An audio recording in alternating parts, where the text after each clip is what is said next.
حمد و سلام سوپاس و ستایشی بە پایان بەخوای پەروەردگاری جیهان، درود و سلام لەسەر پێغەمبەری خۆشەویستمان صلی الله عليه وسلم و لەسەر ئەهل بەیت و هەموو یاران و هەموو شوێن کەوتوانە تا کۆتا زەمان. برایانی عزیز و خۆشەویستم لە بابەتی تەفسیرەکەمانە، تەفسیری قورئانی پیرۆز. سواس بەخوای پەروەردگار گەیشتونەتە لاپەڕەی 173 و ئەمڕۆ لاپەڕەی 174 ان شاء الله تەفسیرەکەین. سورەتی الأعراف ئاەتی 171 حتى 187 ئەچین ان شاء الله تعالى. فەرمووە سەسۆران آيات بيخوينها. وإذ نتقنا الجبل فوقهم كأنه ظلة وظنوا أنه واقع بهم خذوا ما آتيناكم بقوة واذكروا ما فيه لعلكم تتقون. خوش بسكان بابتكان من هل لسر بني إسرائيل وتوێژەکە لەسەر سەرپێچەکانی ئەوانە خوای پەروەردگار ئەفەرمێ وإذ نتقنا الجبل فوقهم كأنه ظلة. ئەفەرمێ بیخەرەوە یادیان ئەو کاتێک کە کێوی توورمان لەبن دەرهێنا و کردمانە سێبەر بۆیان وەکو هەور بەمان سەریانە وەستە، حتا وانەوە تەسەوریانە کرد ئێستا ئەدا بەمان سەریانە. وظنوا أنه واقع بهم، يعني وانا زاني بر بيت ما سريعنا. جا خوای پەروەردگار پێی فەرموون خذوا ما آتيناكم بقوة. دەی ئەوەی کە پێماندان، ئەوەی کە بۆمان ناردن ئەو پەیامە بە جوانی دەستی پێوە بگرن، بە جوانی وەری بگرن، بە توندی وەریگرن و جێبەجێ بکەن. و ئەوەی تایایەتی ئەوەی لەنا ئەو پەیامانەیە بە جوانی جێبەجێ بکەن، یادی بکەنەوە، بەردەوام دراسەی بکەن و ئەوەی بتوانن بە جوانی جێبەجێ بکەن و بەری ئەو کەسانە بکەون کە تەقوای خوا ئەکەن، یعنی نافەرمانی خوای پەروەردگار ناکەن. وإذ أخذ ربك من بني آدم من ظهورهم ذريتهم وأشهدهم على أنفسهم ألست بربكم قالوا بلى شهدنا أن تقولوا يوم القيامة إنا كنا عن هذا غافلين. هەروەها یادیان خەرەوە طبعا هەندێک لە مفەسرین ئەڵێن ئەمە خوای پەروەردگار کە ئادەمی دروست کرد لە پشتی ئادەم، هەرچی زوڕیەتی ئادەمە هەر هەمووی دەرهێنا و پاشان پێی فەرموون ئایا من پەروەردگاری ئێوە نیم؟ ألست بربكم؟ ئەوانی شوتیان قالوا بەلا، وتیان بەڵێ شەهیدنا، ئێمە شایەتیە دەین. ئەمجا فەرمووی نەوەک لە ڕۆژی قیامەتە ئەن تەقولوا يوم القيامة إنا كنا عن هذا غافلين، نەوەک لە ڕۆژی قیامەتە بڵێن ئێمە ئاگامان نییە لەمە، بێ ئاگا بووین، هیچ بەڵگەیەکمان بۆ نەهات، ئێمە شوێنی باپیرانی خۆمان کەوتی نەمانزانی. ئەمە کۆمەڵێک لە مفەسرین ئاوا تەفسیرەکەن، بەڵام ئیبن کەثیر ڕەحمەتی خوای لێ بێ بۆ چوونی کۆمەڵێکی تر لە زانایانمان بۆ نەقڵەکە کەوا ئەوان ڕەئیان بەو شێوە نییە، بەڵکو بۆ چوونیان وایە کە بەردەوام خوای پەروەردگار هینی حجەی لەسەر بەنی ئادەم داناوە، یعنی مەبەست لێرە فیترەتەیە، ئەو فیترەتە پاکەی کە خوای تەعالا نەوەی ئادەمی لەسەر خەڵق کردووە، یعنی ئەوە ئەبێ بەشایەت لەسەریان. ئەمەیان تۆزێک معقولترە و زیاتر لەگەڵ سیاقی ئاەتەکە ئەگونجێ ئەگەر تەماشاکەی یەکسەر لە دوای ئەوە خوای تەعالا ئەفەرمێ لە دوای ئەو هینە ئەفەرمێ نەوەک بڵێن لە ڕۆژی قیامەتا بڵێن ئێمە هیچ بەڵگەیەکمان بۆ نهات و ئێمە بێ ئاگا بووین لەمە، لە کاتێکە کەسمان ئەو ڕۆژەمان لەبیر نییە، کەسمان لەبیرمان نییە، وانێ هەر فیترەتە پاکەکەیە. یعنی ئەگەر بەو شێوە تەفسیرەکەی بڵێ لە پشتی ئادەم خوای تەعالا زوڕیەتەکەی دەرکردووە و بە هەمویانی فەرمووە ألست بربكم قالوا بلى، وەکو ئێستا کورد خۆمان هەروە لەسەرم تەفسیرە ئەچێ ئەڵێ لە قالوا بلى وا بووە، لە قالوا بلى يعني لەو ڕۆژەوە خەڵک توێتی بەلا، يعني لە پشتی ئادەم کاتێ بەس ئادەم دروست کراوە، کورد لەسەر تەفسیرە ئەچێ. بەڵام بە بۆچوونی دووەم ئەوان بەو شێوە لە یەکی نادەنەوە، ئەوان ئەڵێن معناکەی ئەو فیترەتە پاکەیە کە خوای تەعالا مرۆڤایەتی لەسەر خەڵق کردووە و ئەو پەیامەیە کە بەردەوام پێغەمبەران ئەیهێنن لەگەڵ خۆیانە بۆ ئومەتەکانیان. ئەگینا ئەگەروانە بواە چۆن خوای تعالی فەرمی وما كنا معذبين حتى نبعث رسولا معناه وایە ئەهلی فترە نەڵۆمە يعني ئەوەی کە بێژی لە بینی دوو پێغەمەرە کە پەیامیان پێ نەگەیشت بێ معناوێ ئەوە نامە ئەڵێن ئێمە کەسمان لەبیرمان نەماوە خوای پەروەردگار پەیمانی لێمان وەرگردە بێ ئەی خوا چۆن محاسبەی شتێکمان ئەکا کە لەبیرمان نەمابێ کەوا بۆ ئەم ئاەتە زانایان بە دوو شێواز تەفسیرەکەن کۆمەڵێک زاهیری ئاەتەکە لە یەکە دەنەوە و هەندێک ئاثار دێنن پاڵپشتیان ئەکا لە بۆچوونەکەیانە و کۆمەڵێکی تریش زاهیرەکەی لە یەک نادەنەوە بەڵکو ئەڵێن ئەمە مەبەست پێی ئەو فیترەتەیە کە خوای تەعالا مرۆڤەکانی لەسەر خەلق کردووە و هەر بۆچوونێکیش ناسری خۆی هەیە و کۆمەڵێک هەیە پاڵپشتێکن بەڵێ ماوەس أو تقولوا إنما أشرك آباؤنا من قبل وكنا ذرية من بعدهم أفتهلكنا بما فعل المبطلون بەڵێ ئەو ئاەتی پێشووتر فەرمووی ئەمە بۆیە خوای تەعالا يعني ئەم حجەیە لەسەر ئومەتەکانەکە تا هیچیان بەدەست نامێنێت لە ڕۆژ قیامەتا بیانویان نامێنێ بێت وەڵا برا من هیچم پێ نەگەیشت من بیئاگا بووم لەمە یا بڵێ من شوێنی باپیرانم کەوتوو ئەوان شەریکیان بۆ خوا قەراردا منیش لەسەر ڕێبازی ئەوان چوو من نەمزانی ئایا خوایە محاسبە مەکەی لەسەر چ شتێک کە من دەستم تیان نییە ئەفەتهلیکونا بما فعل المبطلون يعني مناڵێکە مەسەلەن گەنجێکە لەسەر بۆ نمونە لەسەر دیانەتێک بوذیە مەسەلەن هندۆسیە يعني ئەم هێشتا ئیسلامی پێ نەگەیشتووە يعني خوای تەعالا فەرمێ يعني بۆ ئەوەی حجە نەمێنێ کاتێ پەیامی پێغەمبەران گەیشت ئیتر کەس ئەم قسەی بۆی نییە ئەم قسە بکە کاتێ پەیامی پێغەمبەرەکان گەیشت کەس بۆی نییە ئەم قسە بکە خوا حجەی لەسەر خەڵک بڕی بە ناردنی پێغەمبەرەکان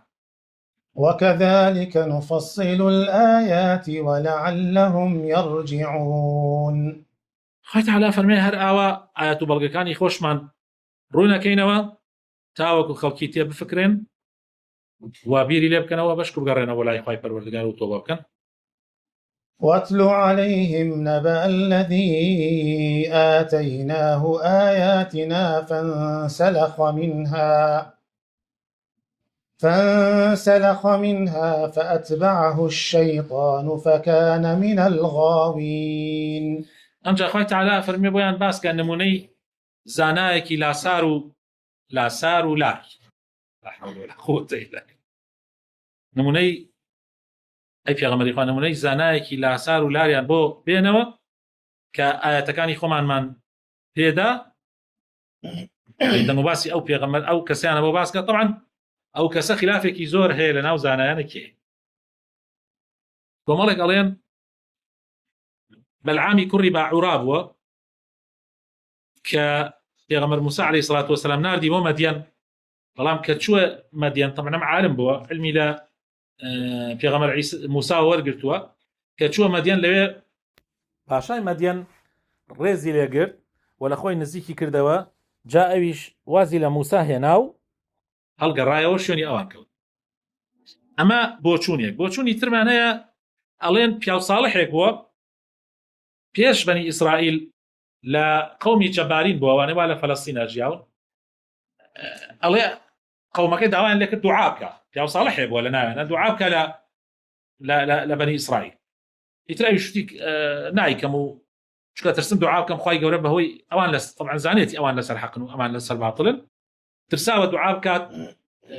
بەری غەزەبی خوا بکەوێ بەڵام دوای ئەوە قەومەکەی زۆر سەرەنە سەری و داوای لێکن ناچارێکن دوعاکە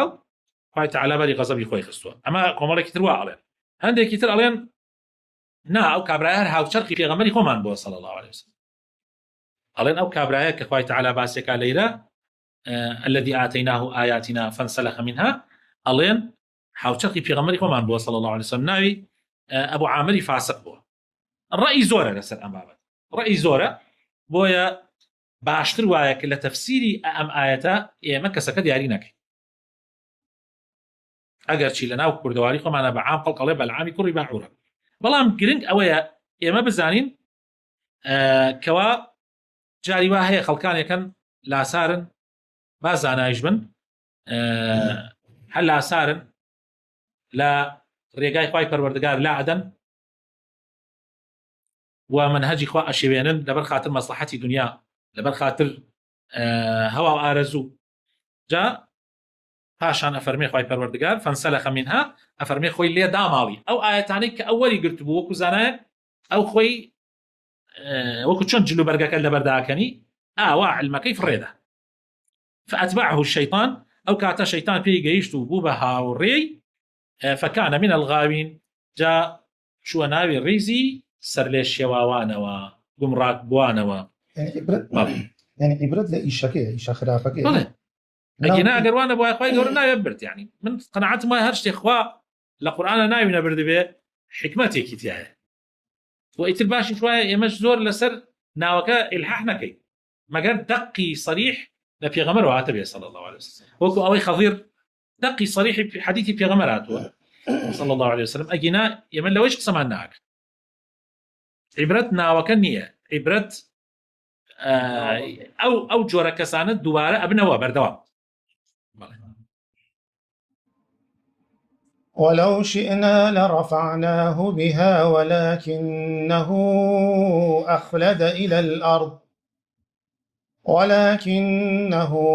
أخلد إلى الأرض واتبع هواه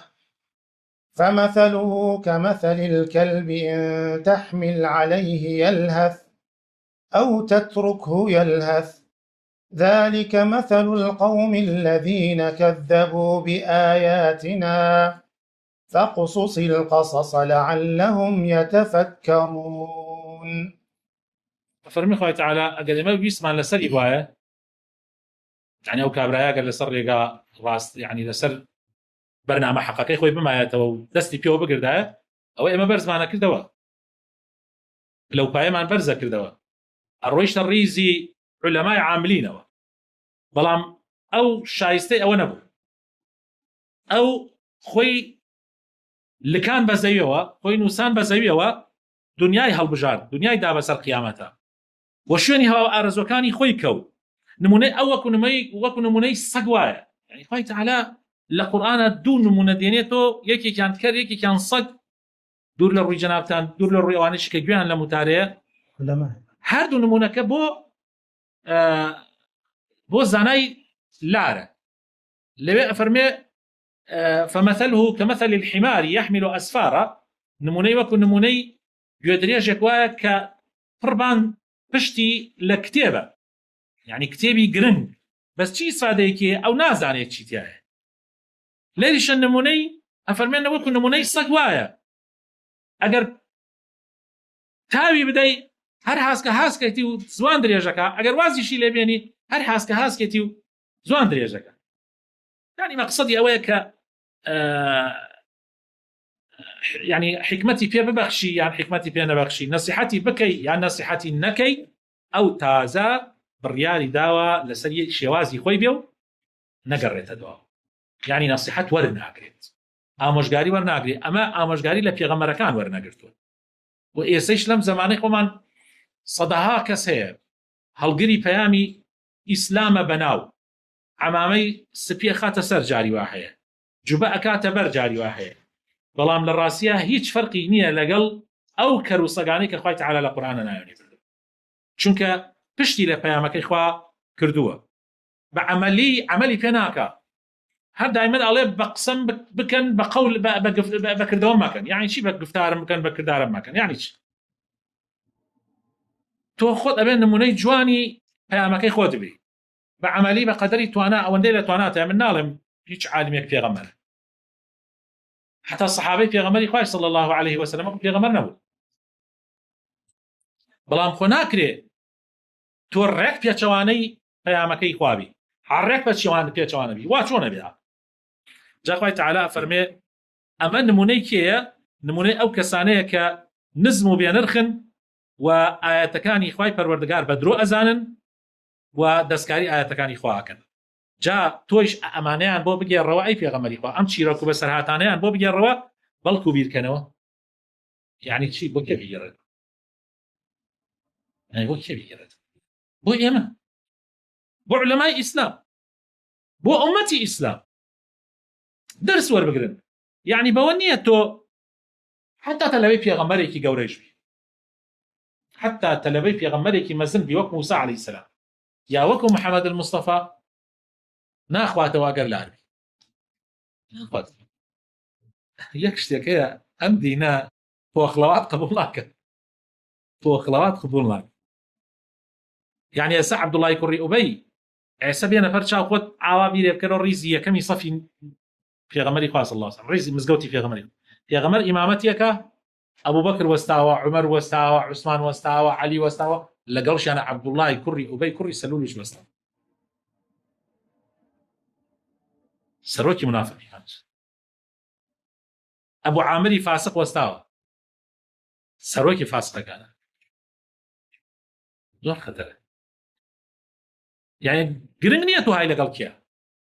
يعني وشکل وجسم وبدن گرنگ ئەوەیە تۆ بە دڵ های لەگەڵ کێ لە ناخەوە های لەگەڵ کێ ئەوە مهمە تۆ ئەگەر جسمش لەگەڵ مسلمانانە بێ بەڵام مێشکت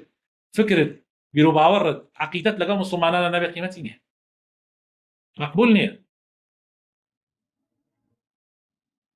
ساء مثلا القوم الذين كذبوا بآياتنا وأنفسهم كانوا يظلمون چەند ناشرین و خراپە نمونەی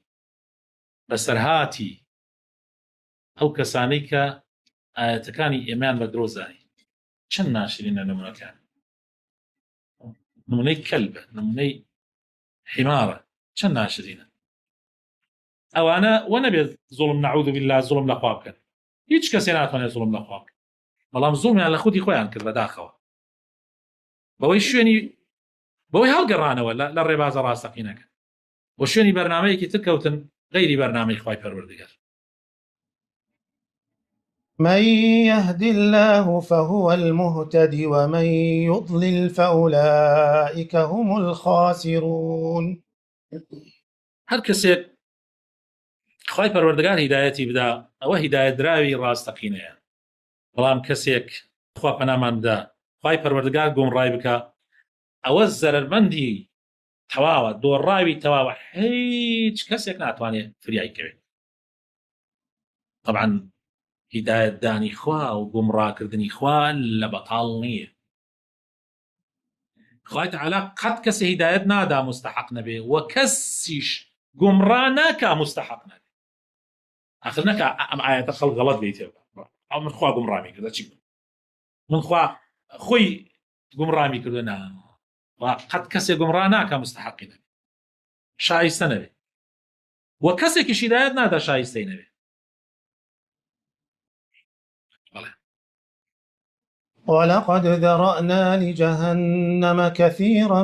من الجن والإنس لهم قلوب لا يفقهون كثيرا من الجن والإنس لهم قلوب لا يفقهون بها ولهم أعين لا يبصرون بها ولهم آذان لا يسمعون بها أولئك كالأنعام بل هم أضل أولئك هم الغافلون ئەمجا فەرمێ بێگومان ئێمە کەسانێکی زۆرمان لە جنۆکە و لە ئینسانیش خەڵق کردووە بۆ جەهەنەم لەبەرەوەی شایستەی دۆزەخن ئەو کەسانە دڵیان هەیە بەڵام هیچ وەرناگرێت دڵەکانیان لە شت تێگا بەڵام لە حەق تێناگا ناتوانێ حەق و ناحەق لە یەک بکاتەوە چاویان هەیە بەڵام چاوەکانیان نابینێ حەق نابینێ گوێیشیان هەیە بەڵام گوێەکانیان حەق نابیسێ بەڕاستی ئەوانە وەکو چیوان ئەوانە وەکو ئاژەڵ و وڵاخوان بەڵکو ئەوانە لە ئاژەڵیش خراپترن بۆ چونکە جاری وا هەیە ئاژەڵ بە قسەی شوانەکەیەکە شوانەکە باگە ها هینێکی لێکا دارەکە بەرزەکاتەوە یەکسەر ئەوان زینەکەنەوە بەڵام ئەمان بە قسەی کەس ئەمجا ئاژەڵ خوای تەعالا هەر لە ئەساسا عەقڵی پێ نەداوە و ئیمتیحانی نەکردووە، بەڵام ئەمان عەقڵیشیان پێ دراوە، بەڵام عەقڵەکەی خۆیان بەکار نایەن بەداخەوە. ولله الأسماء الحسنى فادعوه بها وذروا الذين يلحدون في أسمائه سيجزون ما كانوا يعملون. خوای پەروەردگار هەموو ناوە جوان و پرشکوەکان هین ئەوە، ناوەکانی خوای پەروەردگار هەمووی جوان و پرشکۆن. دەی ئێوەش بەو ناوە جوانانە لەخوا بپاڕێنەوە، یعنی داوا لەخوا بکەن بەو ناوە جوانانە، بە ئەڵڵا داوا لەخوا بکەن، بە حەفیظ داوای لێ بکەن خوا بتان پارێزی، بە ئەڕەزاق داوای لێ بکەن خوای تەعالا ڕزقتاندا، بە ئەلفەتاح داوا بکەن خوای تەعالا دەرگای هەموو ناڕەحەتیەکانتان لەسەر داخا و دەرگای هەموو خۆشیەکانتان بۆ بکاتەوە. ئیتر ئەم ناوە جوانانە بەکار بێنن بۆ دوعاکاتان، واز لەو کەسانە بێنن کە باوەڕیان بەوە نییە، ناوەکانی خوای تەعالا دەستکاری ئەکەن، پاداشتی ئەو کردوانای کە کردویانە، ئەو بیر و باوەڕانەی کە بڵاویان کردوتەوە وەریەگرنەوە لەو ڕۆژە بە تونترین شێوە. وممن خلقنا أمة يهدون بالحق وبه يعدلون. لەو مرۆڤانش خوای تەعالا کە دروستی کردووە ئەفەرمێ کۆمەڵێکمان دروست کردووە هەمیشە بەرەو ڕێگای ڕاست و دروست خەڵکی هیدایەت دەدەن و بە حەقیش و بە چاکەش بڕیار ئەدەن و دادوەریەکەن لە نێوانی خەڵکە، لە خۆیانە، لە خودی خۆیانە، لە کەسوکاریانە، لە بنەماڵەیانە. ئەگەر خوای تەعالا دەسڵاتێکیشیان پێ بدا لە ناو ئومەتەکەیشیانە، ڕێگای ڕاستیان گرتووە، هیدایەتی خەڵک ئەدەن و دادوەری ئەکەن بە حەق و بەڕاستی. یعنی لێرە یعنی هەر لە ناو مرۆڤانەی کە خراپی تایە بەڵام کەسانی چاکیشی تایە. بۆیە پێغەمبەری خۆشەویست صلی الله عليه وسلم فەرمێ لا تزال طائفة، أو حديثك كمان لا تزال طائفة من أمتي ظاهرين على الحق لا يضرهم من خالفهم أو من خذلهم. سبحان الله. بردوام كومال اللي صار حق أمانة برأينا من أول رجاش لدرسي فرمودكا وتم حرجيز دروسني ولا حقنا ما حق هر أمانة وحر بردوامه وحق الله هر أمانة وبردوام كومال خلق يكشي صار حق أمانة تار رجي قيامة مستحيل اشتيوا والله والله نما نابێت. وتم ئەهلی تەزکیە وتویانە لەو خولیەت قولیبێت. ئەگەر سەر زەوی ڕۆژێ لە ڕۆژان بەتاڵ بێ لە پیاو چاکان دڵنیا بە ئاوا ژێراوژێرە بێتەوە. نابێت لە ڕۆژ قیامەتە کە چاکەکار نامێنێ ئەمجا قیامەت هەڵەسی. تا چاکەکار بێ قیامەت هەر هەڵناسێت. وما كان الله معذبهم وأنت فيهم وما كان الله معذبهم وهم يستغفرون. حتى تویان تیاب منه خوای گەورە عذابیان نادە و بەردەوامیش خوای تەعالا عذابیان لێ بە دوور ئەگرێ مادام بۆ مەڵەکیان تایە استیغفارەکەن. والذين كذبوا بآياتنا سنستدرجهم من حيث لا يعلمون. وأوانشي كباور با آياتكان ونشانكان خوای پەروەردگار ناکەن و باوەڕیان پێی نییە و بە درۆی ئەزانن و پەنامەمدا سنستدرجهم من حيث لا يعلمون. هێواش هێدی خوای تەعالا فەرمێ ئەوانە بەبێ ئەوەی بە خۆیان بزانین یێواش بەرەو کوێیانە بین بەرەو جەهەنەمیانە بین بەبێ ئەوەی بە خۆیان بزان. يعني استدراج ليرة كخوي تعالى فرمي سنستدرجهم من حيث لا يعلمون. زانان ألين استدراج أويا كأوان جناح كان والله مخاط طوليان لناسيني خرافة أكن طوليان جاري واي شيء ببيتشوانه خرافة أكن خوي تعالى زيادتين بيدا فقنا مبدأ والله مزور جار إيمان دار كاتي يك غلط يك خوي تعالى عقوبة لي إنك عقوبة هذا خوي تعالى في خوشني باور دار لسر رجع خراب بروح. سنستدرجهم من حيث لا يعلمون. لكن تبرع جا خوي تعالى لنا نبا لشوينك وكأوان هيش حسابك كم وين كردو. فلا وأملي لهم إن كيدي متين. أملي لهم يعني مولتي عن دين، يعني بويان دريجة كينوا يكسر بجناح يقول لنا نابي بلام ظلنيابا باي تعالى أفرمي بلانم بولنا وبردن يعني إن كيدي متين زور زور بهذا، يعني كاتي خوي تعالى أدا بدم يعني والنبي برا لا ينكا كاتي كزاني لنا أنا ويا كاتي منوتم دورني لما أم بنجاو رجع خوي تعالى لنا ده مسلمان يكتانوتي ما شاء الله أميد الزورة بالتأكيد دورني خوي تعالى أمان جيش بيتنا لوتكي ظلم مستملك وتبرك خوي تعالى لنا ينبري كيشيناني كرديش هلا عنا كردو وتوي أنا بتي ظلم لقويتي أنا أبشره وجاري وهي إما بيا أميد أبين كاتيك ئەگەر ئەم ئاەتانە زۆر نەخوێنینەوە جاری وایە کوراکڕ لەکوێ پەتی زوڵم لە قەوەتی ئابڕێ ئەی کوا ئەی هەتاکەی بەڵام لە کتوپڕێکا کاتێکت زانی خوای تەعالا گرتیانی کە گرتشیانی ئەمجا بەریان نادایی ترتەوە. أولم يتفكروا ما بصاحبهم من جنة إن هو إلا نذير مبين. جا خوای تەعالا فەرمێ ئاخۆ بیریان نەکردوێتەوە تا بزانن هاوڕێکەیان کە محەممەدە صلی الله عليه وسلم بۆی ئەڵێ هاوڕێکەیان لەبەرەوەی پێغەمبەر لەناوێنە ئەژیا ئەڵێ هەرگیز پێغەمبەر تووشی شێتی نەبووە ئەمە وەڵامی ئەوەیە کە ئەوان ئەیانوت یا أيها الذي نزل عليه الذكر إنك لمجنون. خوای تەعالا فەرمێ هەرگیز پێغەمبەر شێت نەبووە و تووشی شێتیش نەبووە بەڵکو ئەمە پێغەمبەری خوایە إن هو إلا نذير بەڵکو ئەوە نەذیرە جابی خوێنەوە إن هو إلا نذير مبين بەڵکو پێغەمبەری خوا صلی الله عليه وسلم ترسێنەرێکی ئاشکرایە کە بە ئاشکرا پەیامی خوای گەیاندۆتە خەڵکی. أولم ينظروا في ملكوت السماوات والأرض وما خلق الله من شيء وأن عسى أن يكون قد اقترب أجلهم فبأي حديث بعده يؤمنون. بۆچی ئەمانە تەماشا ناکەن بەدڵ بیر ناکەنەوە لە مڵک و دەسڵاتی خوای پەروەردگار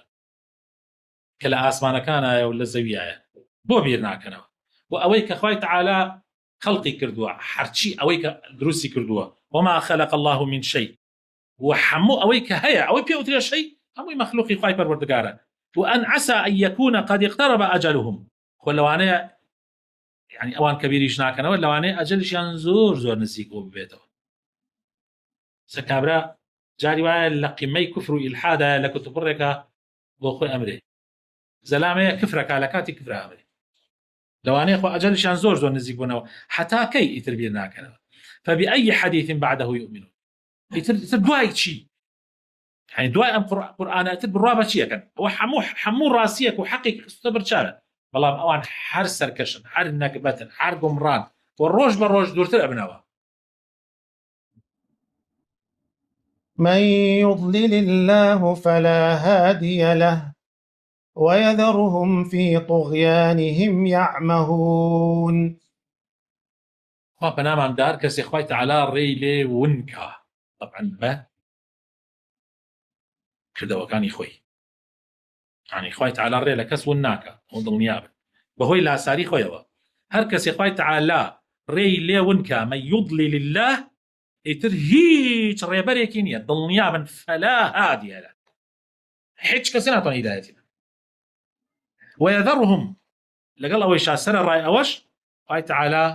وازیان لێ هێنێ ويذرهم في طغيانهم يعمهون لەناو سەرکەشی خۆیانە سەرگەردان بن گومڕا بن. يسألونك عن الساعة أيان مرساها قل إنما علمها عند ربي لا يجليها لوقتها إلا هو ثقلت في السماوات والأرض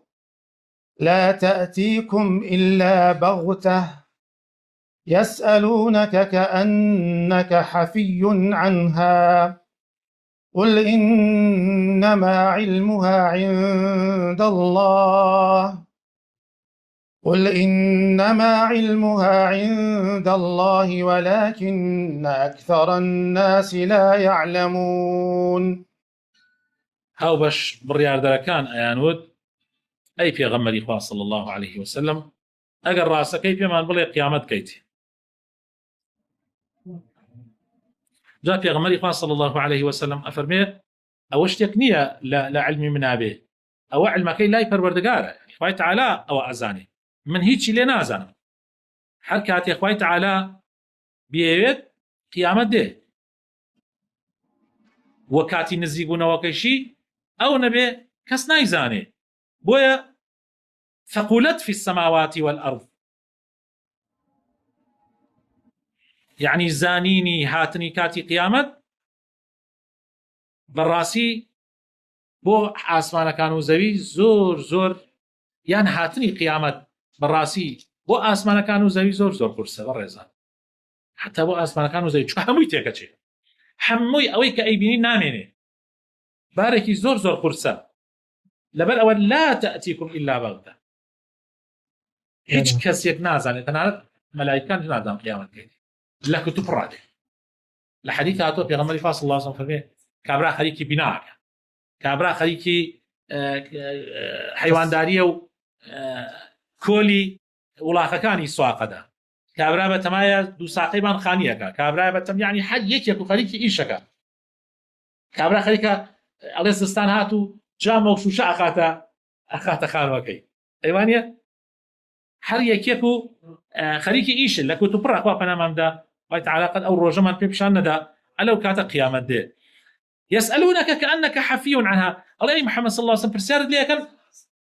وكو أوي كتو بيزانيت يعني قيامت كيتي توش بلا إنما علمها عند الله بلا تنها خواي پروردگار خوي نبي كس نايزاني هيج كس نايزاني يتربا أوانش أونا برسالة لينا كان كوتاي يعني بيبي ولكن أكثر الناس لا يعلمون. الله مزور بي زوري خلقي سبحان الله أم راس يعني كباس مان نايزان لا خبر خوي تعالى لا لسامناكي أو رجمان باريزي خوي تعالى يا ربي وخاتنا وجوانا كان يخوتي يا ربي روسبير أو رجمان كي